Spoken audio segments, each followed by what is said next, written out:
Hello, I am Joseph and today I'm going to be showing you how to make my Frangipane tart with fresh summer fruits. The first thing we want to do is start getting that mixture ready for our tart base. Now luckily, because I have this guy, I don't even need another set of scales. We're going to measure everything out in here. So the first step is softened butter. Super important that this butter is soft. We're going to need it to cream together with our powder sugar, and if it's too hard, it won't quite work. So we need 250 grams of this butter. Let's just make sure, there we go. The next step is the icing sugar. Now this is what we're going to mix it with. We need 200 grams of this icing sugar. So I'm just going to reset the scale.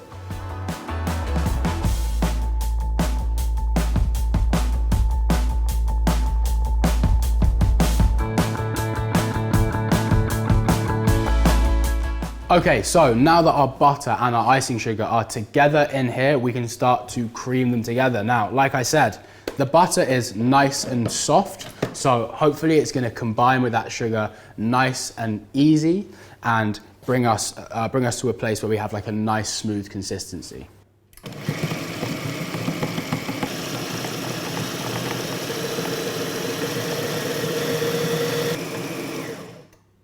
Great. Amazing. So as you can see in here, all of that butter and sugar has come together nicely. It's nice and smooth. So the next step is to add the eggs. 2 whole eggs. So we'll start off with 1 and then we'll get that mixing.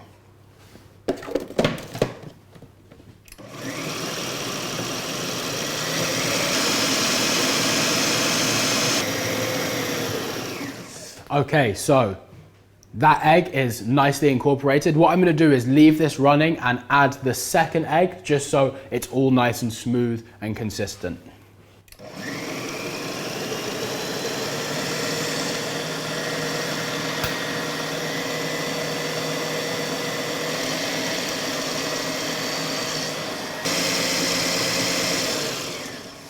When you get to this stage, super important just to take a spatula and clean the sides of the mixer. You want to make sure that everything is getting mixed together. You don't want parts that don't have egg. You want it all to be nice and smooth. So that's what I'm going to do now. Just take a spatula and just very easily wipe around the sides, just like that, just to make sure it all gets brought together, and then get it mixing again.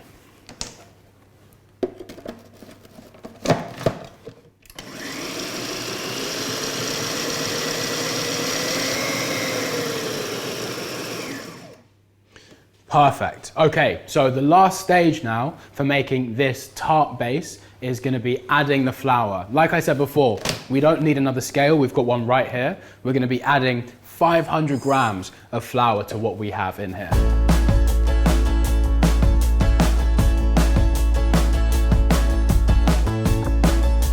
Right, so all of the flour has been added into here. What I'm actually going to do next is take this and work it together with a spatula by hand. The reason I'm doing this is because when cooking pastry, when working with flour, it's not like bread. You don't want to activate the gluten too much. You want to be super delicate so that you have the right consistency when you cook the dough. So I'm going to take this out, just like that, tap that all into there.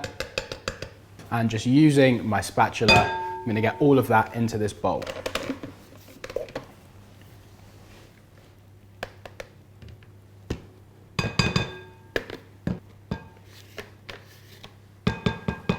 At first, this might seem like quite a lot of flour compared to the butter and sugar that we already had, but this is all going to come together really nicely. And when it does, because it's so soft, we're going to pop it into the fridge just to let that butter firm up again so that we can work it into a nice sheet of pastry.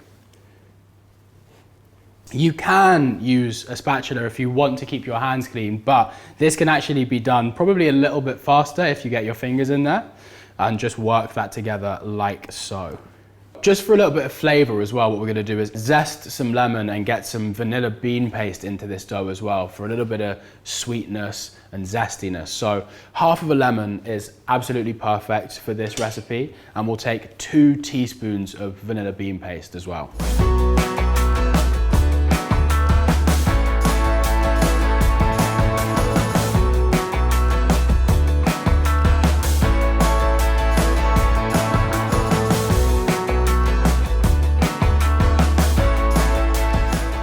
Right, so as you can see, this dough has started to come together as we've just slowly worked that flour into the butter and the sugar.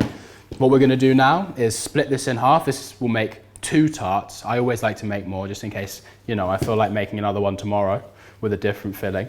But we'll split that in half, get it into the fridge to set up, and then we can roll it out, get it in the oven and get it baking.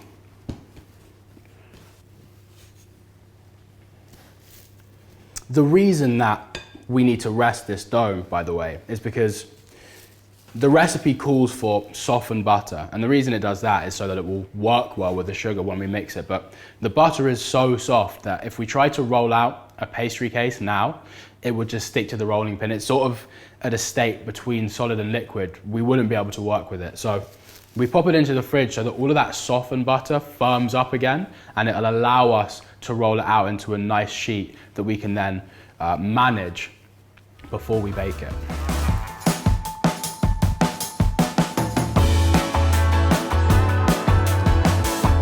Perfect.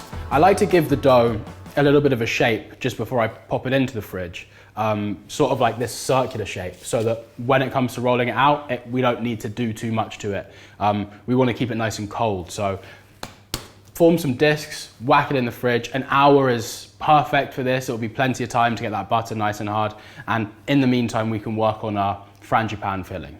Okay, so the dough has gone into the fridge to stiffen up, and now we're going to be making the frangipane filling. The first step to do this is to make a pastry cream. This is a staple. It's almost like a mother sauce in sweet cooking. What we've got here is 235 grams of milk and 100 grams of cream. We've brought that up to the boil. Here, 135 grams of eggs and 135 grams of sugar. That's equal parts, as well as 25 grams of flour. That might all sound really specific, but these are restaurant recipes that I've scaled down. We'd make like 10 of these at a time, which is why those measurements are super specific. They don't have to be that precise when you make it at home. But what we're gonna do is whisk these egg yolks together with the sugar and the flour till it's nice and pale and fluffy. And when it is, we can start to slowly incorporate that milk and that cream.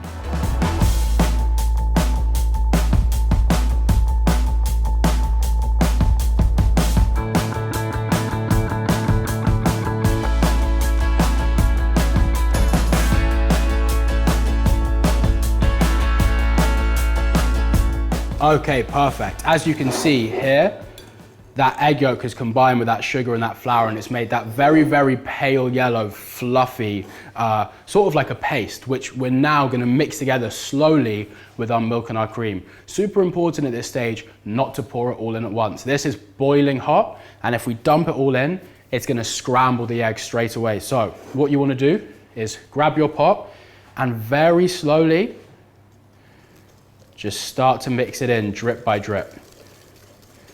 You only need to do this for the beginning part of the process. The more you add, the higher the temperature of the eggs will rise. This is called tempering.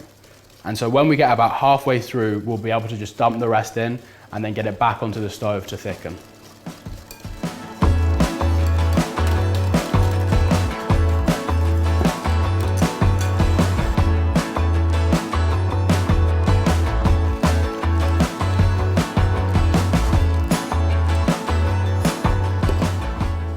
Perfect. So now that this is back into the pot, we're going to cook it very, very gently over a very low heat just to get it to thicken, and then we'll pop it into the fridge to cool down. What you don't want to do is cook this on a high heat, because all of the eggs at the bottom of the pan will scramble straight away.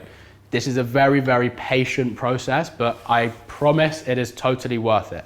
So this will cook on here for about 10 to 15 minutes just to thicken up, and when it does, we can pop it into the fridge. Okay, and this now, if you have a look, this is the sort of consistency we're looking for. This is a thick, custardy consistency. This is perfect. We're gonna pop this into the fridge now, just to let it cool down so that we can use it to make the frangipane filling.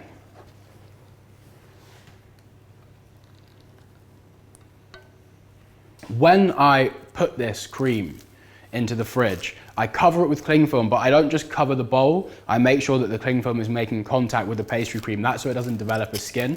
I don't know if any of you guys ever experienced at school, like the cake and custard they used to give out. That was delicious, but the custard always had that really gross skin on it. That's how they did it at my school. This is how you stop that from happening, because nobody likes a custard with a skin on it. So, cling film is going on top, and that now is going to go into the fridge to cool down. Right, so our pastry cream has been in the fridge for long enough now for it to be totally cool the whole way through. So we can start making that Frangipane filling. The first thing to do is the same sort of thing we did when we were making the tart base, which is to get our butter creamed together with some icing sugar. Now these measurements are super easy to remember. It's 80 grams of butter and 80 grams of icing sugar. And again, we can use this inbuilt scale to measure that for us. So.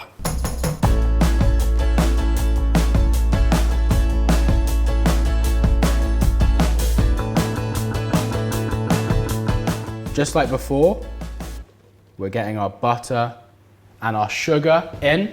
We're going to cream that together, and then again, add those eggs, and then we can start to add our almonds as well.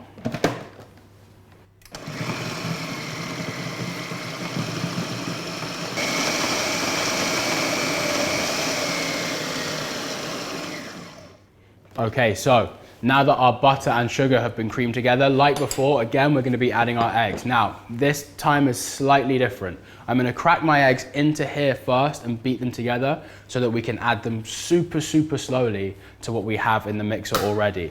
The reason that I'm doing this is because if you add too much egg too early, the mixture can split. And because this is such a small quantity, much smaller than before, we need to make sure that we really are adding it a little bit at a time. Just so it gets nice and even and consistent when it's mixed through. So 2 eggs into a bowl, beat them together, and then just like before, we can add them into here and then start adding our almonds.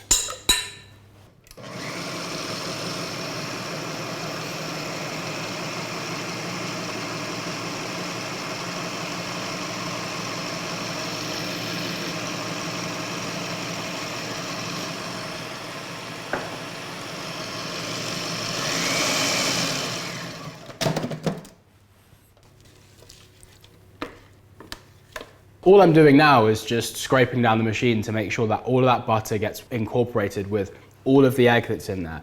It's important that there's enough butter to take on the egg that we put in. Otherwise, like I said, it will split. You can pop that back on and get going again.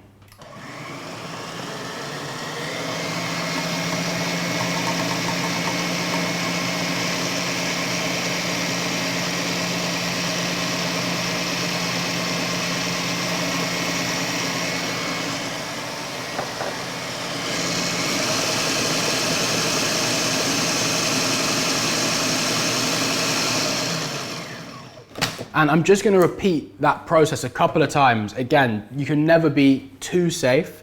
Once it splits, you just have to start all over again.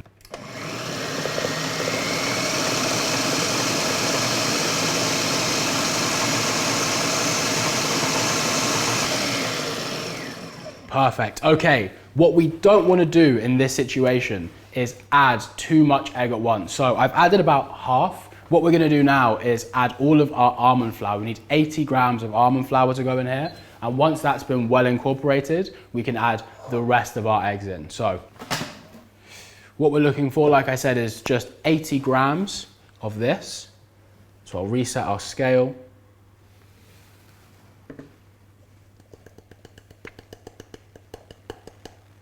Perfect.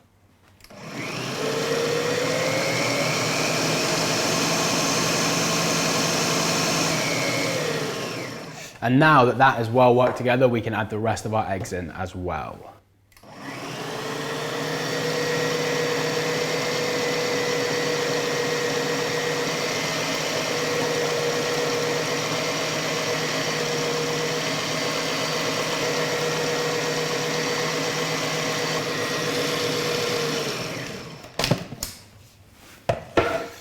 Great, one more clean of this bowl. And then the last step is a super important one. We're gonna be adding in that pastry cream that we were making earlier. We need 180 grams of that. And once we're done, we can start rolling out a tart, filling it and getting it into the oven.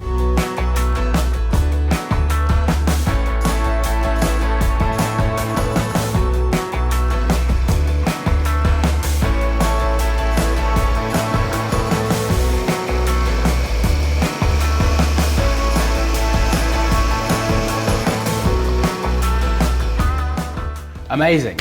This is the perfect consistency. Now that this is done, we can set this aside and start rolling out the tart base that we popped in the fridge earlier.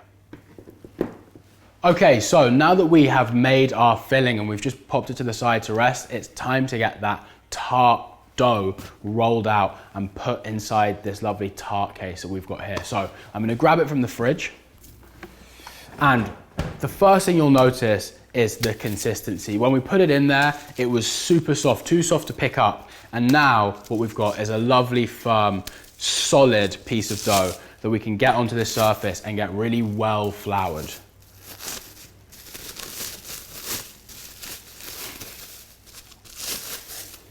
It's super important when doing this part that your surface is really, really well floured. I have made this recipe quite a few times, and one of the most frustrating things ever is when you've made your dough, you've rolled it out, and then you go to pick it up with the rolling pin to put into the tart base, and it sticks to the surface and it breaks, and you have to start the whole thing again. It's super frustrating. So I like to really, really just cover the surface in a nice dusting of flour, and making sure that I'll move the dough when I'm rolling it every now and then, just to be sure it's not sticking to the surface.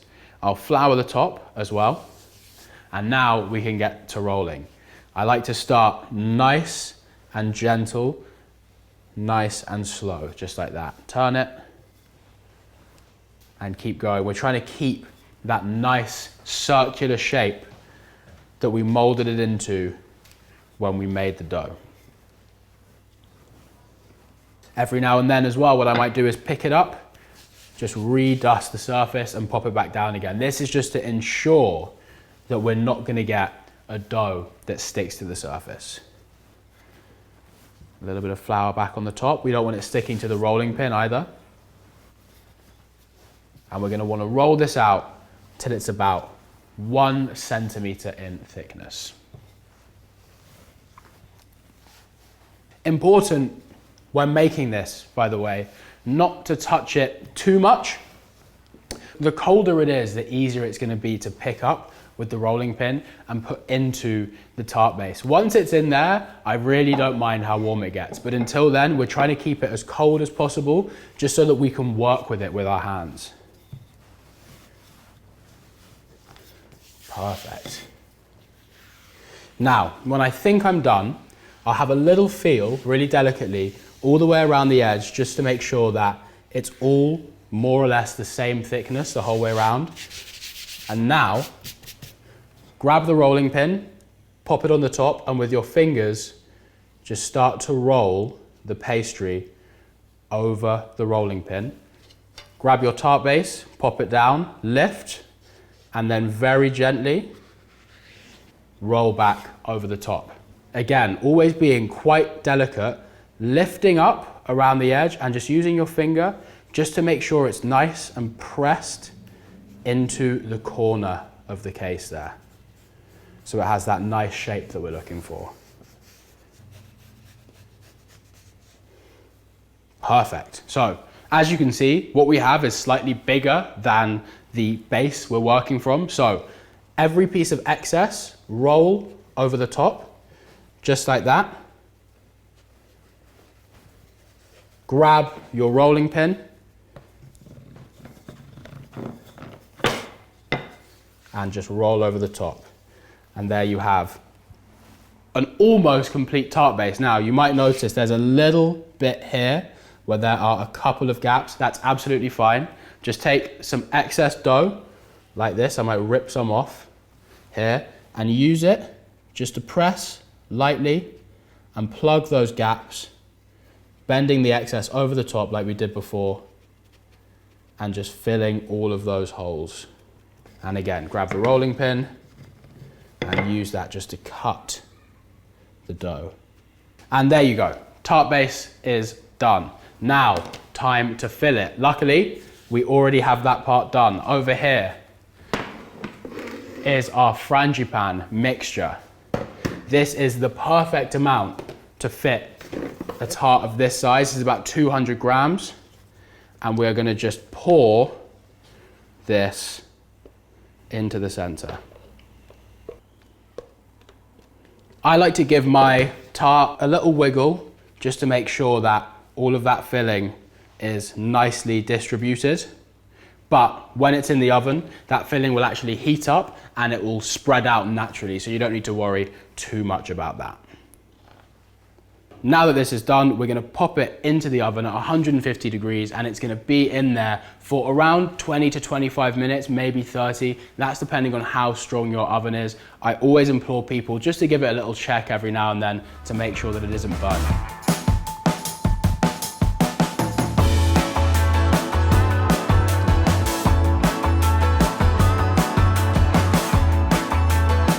Perfect, and that is exactly what we're looking for. You can see on here that the filling has gone that beautiful golden color, almost like it's caramelized. We're just gonna let that cool down here for a second, and in the meantime, we're gonna get our lovely, fresh summer fruits. We've got some strawberries and some raspberries.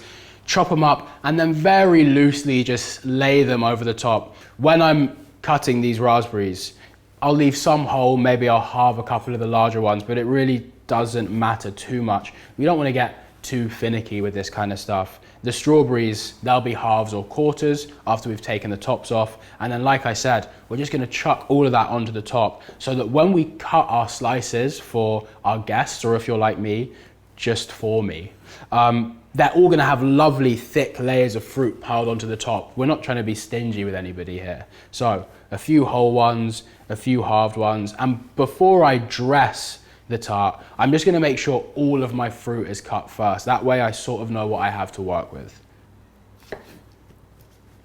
That should be plenty to go on this tart, which is nice and cool now. Like I said, take a handful, a strawberry here, one there, a couple of raspberries, scatter them around, and just keep doing that until all of the surface is covered in fruit. This doesn't need to be super neat. It's gonna be absolutely delicious. People aren't really gonna care where the fruit is on top of the tart, just that it's there.